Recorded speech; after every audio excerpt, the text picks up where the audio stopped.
इस कार्यक्रम के प्रायोजक हैं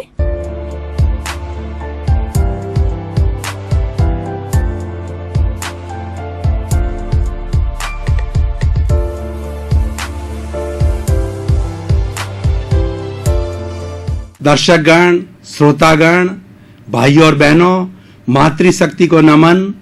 चैनल 24+ न्यूज के इस खास, विशेष, मनमोहक, शिक्षाप्रद, जीवन की धारा, जीवन को दिशा बदलने वाला पुनरुत्थान कार्यक्रम में आपका हार्दिक स्वागत है, अभिनंदन है, सत्कार है। पुनरुत्थान के माध्यम से हम अवनति से उन्नति की ओर जाते हैं, हमारा पुनर्जागरण करते हैं और गिरते मानवीय मूल्यों की हम रक्षा करते हैं। इससे कुछ सीखते हैं, कुछ पाते हैं और प्रतिदिन हम सत्संग करते हैं। पुनरुत्थान में जितने भी कार्यक्रम हैं हमारे जीवन से जुड़े हुए हैं, हमारी लाइफ स्टाइल से जुड़े हुए हैं, हमें कुछ खुराक प्राप्त करने के ये विषय हैं। तो आज हम एक बहुत ही अच्छा सत्संग का विषय लेकर के आए हैं कि बंधन एवं मुक्ति। हमारी भारतीय संस्कृति अध्यात्म की संस्कृति है। अध्यात्म का मतलब होता है भीतर की ओर जाना। अगर हमारे यहाँ पर पूरे विश्व में दो तरह की संस्कृतियां हैं। दो तरह की कौन सी है? एक तो हमारी पूर्व की संस्कृति जो प्राच्य संस्कृति कहलाती है, और एक विदेश की संस्कृति जो कि प्राच्य संस्कृति कहलाती है। ईस्ट और वेस्ट, ये विश्व दो भागों के अंदर बटा हुआ है। और भारत आज 206 देश है। उन 206 देशों में भारत एक ऐसा देश है जिसने विश्व के अंदर धर्म गुरु का दर्जा प्राप्त किया, क्योंकि हमारी जो संस्कृति है वो भीतर की संस्कृति है, अध्यात्म की संस्कृति है। हम बाहरी जगत तक सीमित नहीं रहे। प्रारंभ से हमारे ऋषि मुनियों ने, हमारे जो महान पुरुषों ने जो है इसको इतना पाताल तोड़ गहराई दे दी कि जिसका कोई अंत नहीं है, क्योंकि हम अंतिम सत्य तक गए। अंतिम सत्य हमारी आत्मा है। हम संतुलन करते हैं बाहर का और भीतर का। जो हमारा शरीर है और उसके अंदर का जगत है, उसके बीच के अंदर सामंजस्य बिठाते हैं। इस सामंजस्य को बिठाने के कारण ही दूसरे अमेरिका जैसे देशों के अंदर अर्थव्यवस्था लड़खड़ा गई, जबकि वो कुबेर देश है, वहां पर किसी तरह का कोई संकट नहीं आना चाहिए, लेकिन वो लड़खड़ा गए। लेकिन हम कभी भी किसी भी परिस्थिति में नहीं लड़खड़ाए। बंधुओं, हम जो है 1000 साल तक गुलाम रहे। हमारे यहाँ हम आर्यों की संतान हैं। हमारा देश आर्य देश कहलाता है। भरत के नाम पर भारत देश बना। ये हम इंडिया बोलते हैं। इंडिया शब्द हमारा नहीं है, हमारा मूल शब्द है भारत। तो हम भारत देश के निवासी आर्यों की संतान हैं। और हमारी इस संस्कृति ने प्रारंभ से मोहनजोदड़ो, हड़प्पा और जितनी सभ्यताओं को देखिए, उसकी आज खुदाई की गई। उस खुदाई के अंदर हमें मिला कि हमारे पहले के पूर्वज जो है वो ध्यान किया करते थे। वो जटाधारी ध्यान की कई मूर्तियां मिली। ध्यान का अर्थ ये हुआ कि हमने आत्मा में विश्वास 1000 साल पूर्व किया था। हमारे वेदों को लीजिए जो कि लिखित ग्रंथ है और वो ईश्वरकृत माने जाते हैं। वो वेद 4 है, ऋग्वेद, सामवेद, अथर्ववेद और ऋजुवेद। तो ये चारों वेदों के अंदर जो है वो यही बातें बताई गई है कि प्रकृति महान है। इस प्रकृति से सब कुछ हमने प्राप्त किया है और प्रकृति में हम विलीन होते हैं, प्रकृति से हम पाषाण। इसलिए प्रकृति की पूजा की जानी चाहिए और इस प्रकृति के अंदर रहकर ही हम बंधन और मुक्ति को प्राप्त करते हैं। अब हमारा जो मूल विषय है बंधन और मुक्ति। दो शब्द है कि बंधन क्या है और मुक्ति क्या है। अगर सीधी सीधी बात करें, बंधन का मतलब बंधा हुआ। कोई व्यक्ति जेल में होता है तो हम कहते हैं कि वो बंधन में है। कोई रस्सी से बंधा हुआ होते हैं तो वो कहते हैं, बांधे हुए को बंधन कहते हैं। और मुक्ति का मतलब मुक्त है। जैसे कि एक उड़ने वाला पक्षी है जो वो स्वच्छंद रूप से जो है वो इस आकाश के अंदर कहीं भी उड़ सकता है, किसी भी रूप में अपने पर फड़फड़ा करके उड़ सकता है, ऊपर जा सकता है, नीचे जा सकता है, यानी परिंदा स्वतंत्र है। लेकिन वही परिंदा, वही तोता अगर किसी पिंजड़े के अंदर बंद हो जाता है तो उसको हम बंधन कहते हैं। एक व्यक्ति वो स्वच्छंद होकर के अपनी इच्छा से घूमता फिरता है, वह मुक्त कहलाता है, और वही जेल में डाल दिया जाता है, उसको अदृश्य कारावास दे दिया जाता है, तो वो बंधन कहलाता है। बंधुओं, तो हमारी संस्कृति क्या कहती है कि हम बंधन में हैं।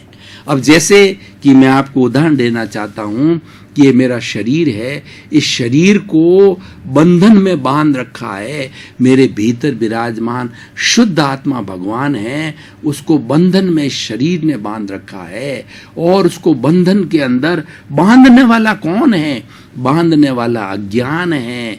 इसको अविद्या भी कहते हैं, इसको विशिष्ट भी कहते हैं, इसको पुण्य भी कहते हैं, इसको पाप भी कहते हैं, और इसको जो है अविद्या भी कहा जाता है, अज्ञान कहा जाता है। कुल मिला के सबका एक ही अर्थ है, पर्यायवाची है कि हमारी रॉन्ग बिलीफ, हम रॉन्ग बिलीफ के कारण बंधन के अंदर हैं। वो बंधन रिलेटिव है, रियलिटी नहीं है। रियलिटी मुक्ति है। इसीलिए हमारी सारी संस्कृति, हमारा भेद विज्ञान रियल और रिलेटिव के बीच में चलता है कि रियल क्या है? Real is the supreme soul, ऐसी सोल जो कि न दिखाई देती, अमूर्त है, लेकिन वो अनंत ज्ञान, अनंत दर्शन, अनंत चेतना, अनंत शक्ति और अनंत सुख का धाम है। अब ये सुख के धाम को मुक्ति बताया है। अब देखिए, हम अपने व्यवहारिक जगत में भी भाई और बहनों, दर्शकगण, श्रोतागण देखते हैं कि हमारा दिमाग टेंशन फ्री है, कोई मेंटल टेंशन नहीं है। हम आराम से घूम रहे हैं, आराम से खा रहे हैं, आराम से पी रहे हैं और आराम से सब कार्य कर रहे हैं। वो हमको लगता है कि हम मुक्त हैं।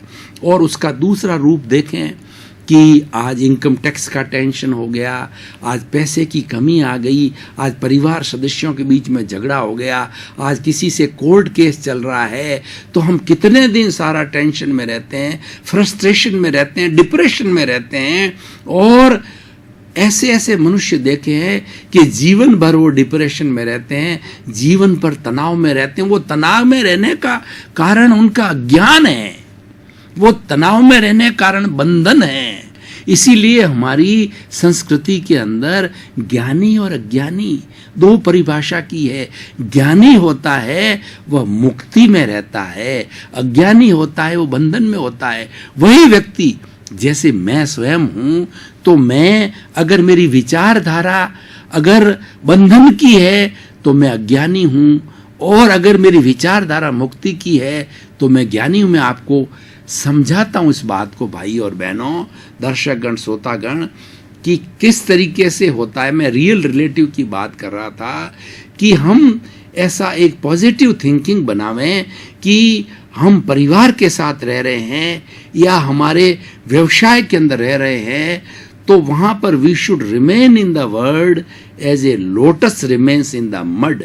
जग माही ऐसो रहो जो अम्बुज सरमाही, रहे नीर के आसरे पर जल छुवत नाही। इसके अंदर मुक्ति की बात कही गई है, इसमें ज्ञान की बात कही गई है। ज्ञान ये कहता है कि भेद विज्ञान को समझो। भेद विज्ञान क्या है कि तुम जो देख रहे हो वो रिलेटिव है, और जो दिखाई नहीं दे रहा है वो रियलिटी है, वो सत्य है। इसीलिए हमारा सारा जो अध्यात्म है वो द्वैताद्वैत है। वह द्वैत भी है और अद्वैत भी है। द्वैत हम किसको कहते हैं? बंधन और मुक्ति को द्वैत कहते हैं। और अद्वैत क्या होता है? वह मुक्ति है। यानी हम सब बंधनों के अंदर रहते हुए भी अपने आप को मुक्त समझते हैं। वो बहुत बड़ी बात होती है। उदाहरण के तौर पर भाई और बहनों, दर्शकगण, श्रोतागण, मैं आपको बताना चाहता हूं कि गीता में भगवान कृष्ण ने जो है इस बंधन और मुक्ति को समझाने के लिए बताया कि व्यक्ति को स्थित प्रज्ञ होना चाहिए।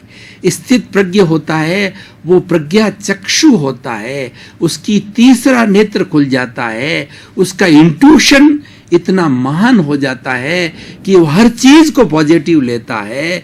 यानी वह जो है वो लाभ में, हानि में, ज्ञान में, अज्ञान में, निंदा में, प्रशंसा में सम रहता है, दोनों को एक सा समझता है।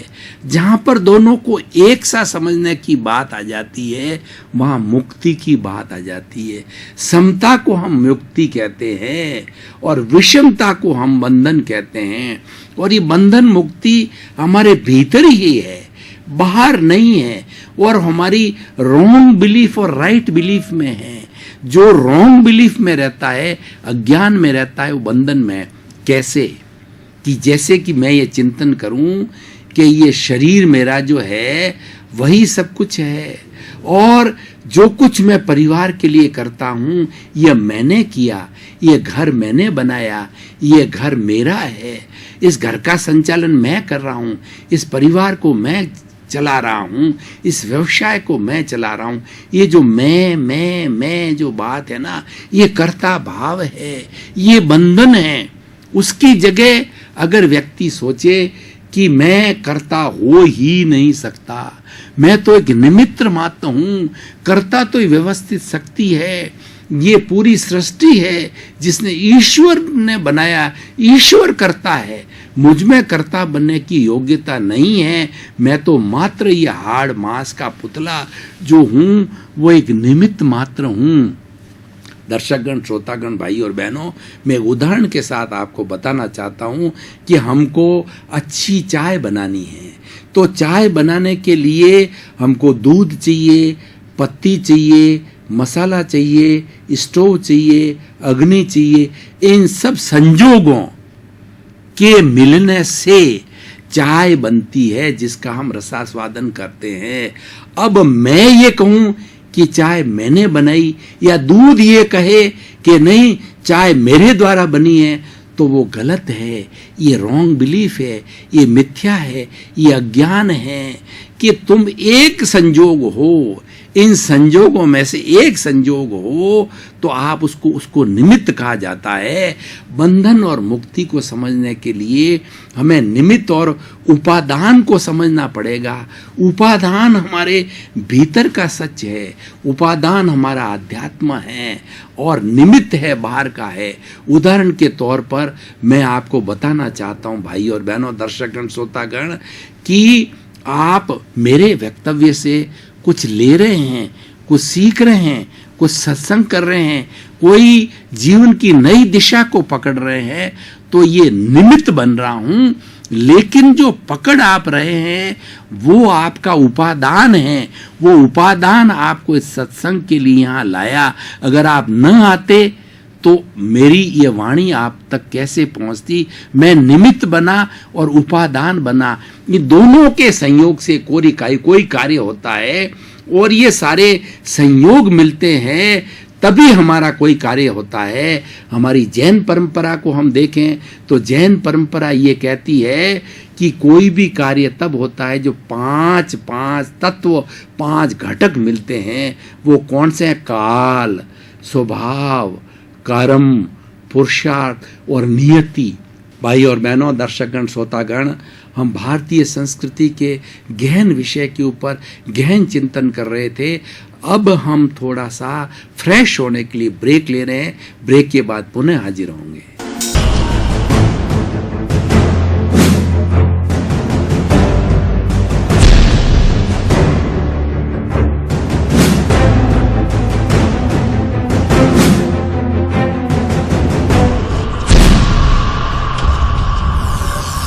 और बहनों, हमने अपने दिमाग को, मन को, मस्तिष्क को, अपने शरीर को हल्का किया और पुनः हम गहन चिंतन के लिए हाजिर हुए हैं। दर्शकगण श्रोतागण, मैं एक उदाहरण के माध्यम से आपको बताना चाहता हूं कि एक 10th बोर्ड के विद्यार्थी को परीक्षा देनी है तो काल मतलब जो बोर्ड ये कहता है कि उसकी उम्र 14 साल होनी चाहिए तभी वह उस बोर्ड में बैठ सकता है। 10 साल का बच्चा है और वो बोर्ड से बहुत ज्यादा योग्य है लेकिन वो परीक्षा नहीं दे सकता। काल स्वभाव का मतलब उसमें योग्यता होनी चाहिए, वो बोर्ड के प्रश्न पेपर को हल करने वाला, बोर्ड के प्रश्नों का उत्तर देने वाली योग्यता हो, ये स्वभाव। और तीसरा कर्म, उसका भाग्य होना चाहिए। ऐसे ऐसे विद्यार्थी है कि वह बहुत पढ़ते हैं लेकिन परीक्षा देने की बात आती है, प्रस्तुति की बात हो जाती है तो सब भूल जाते हैं। ऐसे ऐसे बच्चों को देखा को इतना रटके जाते हैं, परीक्षा में जाते हैं तो सब जीरो हो जाता है, वो भूल जाते हैं। इसका मतलब उसका कर्म यानी भाग्य साथ नहीं देता है।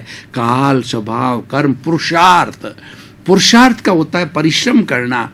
मैं पुरुषार्थ कर रहा हूं आपको अधिक से अधिक देने की। जो भी मेरे भीतर अच्छा विचार है, जो मेरे भीतर अनुभव है, अनुभव बड़ी होती है। सबसे पहले जो है इस अनुभव को प्राप्त करने के लिए आदमी को खपना पड़ता है, गहरे में जाना पड़ता है। तभी कहा जाता है कि ज्यों-ज्यों व्यक्ति की उम्र बढ़ती है, ज्यों-ज्यों अनुभव बढ़ता है।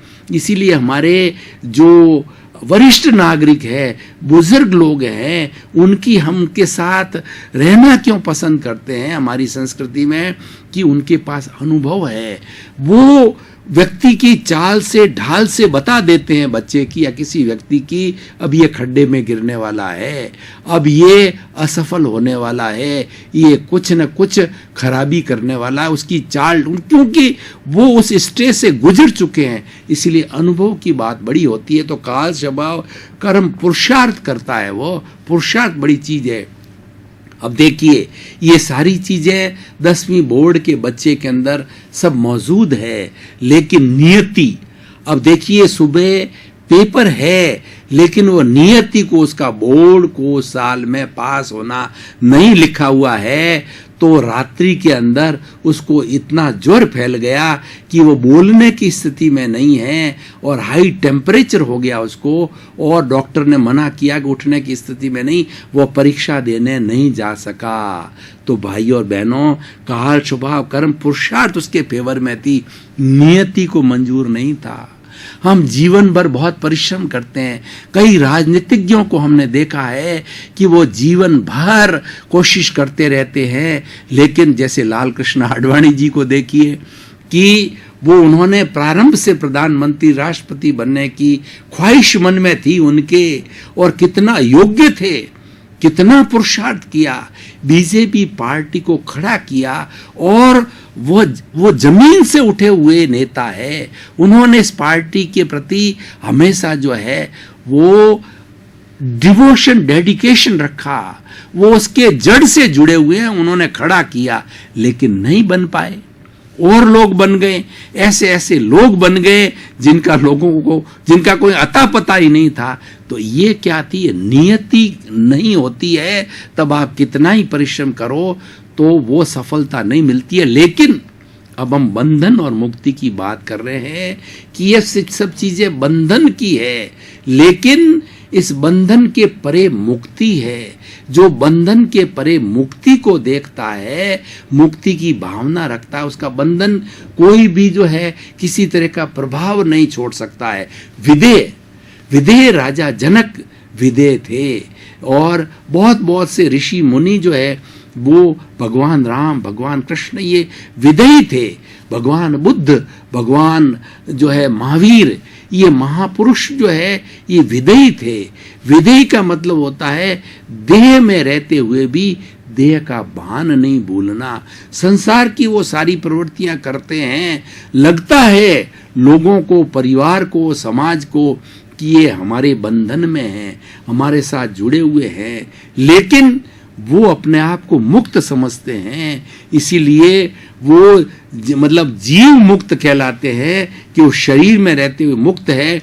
और ऐसे व्यक्ति जनक जैसे जब जीवन मुक्त हो जाते हैं, जब इस शरीर को छोड़ देते हैं तो उनको मुक्ति हो जाती है। इसलिए बंधन और मुक्ति हमारे भीतर है। जहां हम राग द्वेष करते हैं बंधन में चले जाते हैं, जहां समता भाव में आते हैं वहां मुक्त रहते हैं। इसलिए भाई और बहनों, हमारे चतुर्थ पुरुषार्थ में काम, अर्थ, धर्म और मोक्ष की बात कही है। मोक्ष का अर्थ होता मुक्ति, परमानेंट मुक्ति। अभी हमने सारी बात की है कि बंधन क्या है और बंधन से मुक्त कैसे हुआ जा सकता है। इसके अंदर कर्म भी आते हैं, कर्म रज होती है, माया कहलाती है, अज्ञान कहलाता है। इसको हमें दूर करना होता है। इसको दूर करने के लिए दो तरह की पद्धतियां होती है। एक होती है क्रमिक, हम क्रमिक उसकी सफाई करते रहे अनुष्ठान के माध्यम से, कुछ रिचुअल्स के माध्यम से, क्रियाकांड के माध्यम से उनकी हम धुलाई करते रहें, उन कर्मों को दूर करते रहें, उस अज्ञान को दूर करते हैं। एक अक्रम विज्ञान होता है। वो अक्रम विज्ञान क्या है कि अपनी समझ को सही करो, समझ और अनुभव पर आधारित होता है कि आप अपनी समझ को ये करो कि हे मेरे भीतर विराजमान शुद्ध आत्मा भगवान, आप रियल हो और ये जो देहधारी नामधारी सोहन राज है, ये हाड़ मांस का पुतला, ये जो पैकिंग है ये रिलेटिव है। अपने भीतर इस भावना कहने की आवश्यकता नहीं है, अनुभव करो।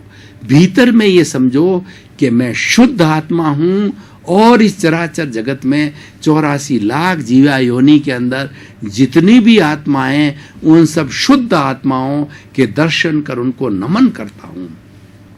यानी हम जो है विश्वास करें कि जिस तरीके से मेरी ये शुद्ध आत्मा है वो रियल है, और दूसरा मेरे भीतर विराजमान ये शुद्ध आत्मा भगवान, आप परमानेंट हो और ये देहधारी नामधारी सोहन राज टेम्परेरी है। और हे मेरे भीतर विराजमान शुद्ध आत्मा भगवान, आप अलग हो, सोहन राज अलग है। ये वीतराग विज्ञान है, ये बंधन से मुक्ति की ओर ले जाने वाला विज्ञान है, ये भेद विज्ञान है, ये मुक्ति का विज्ञान है। यानी हम दोनों को अलग अलग समझें, और मात्र समझना शब्दों से बोलना नहीं है। भीतर हमारी प्रतीति और अनुभव दो होती है।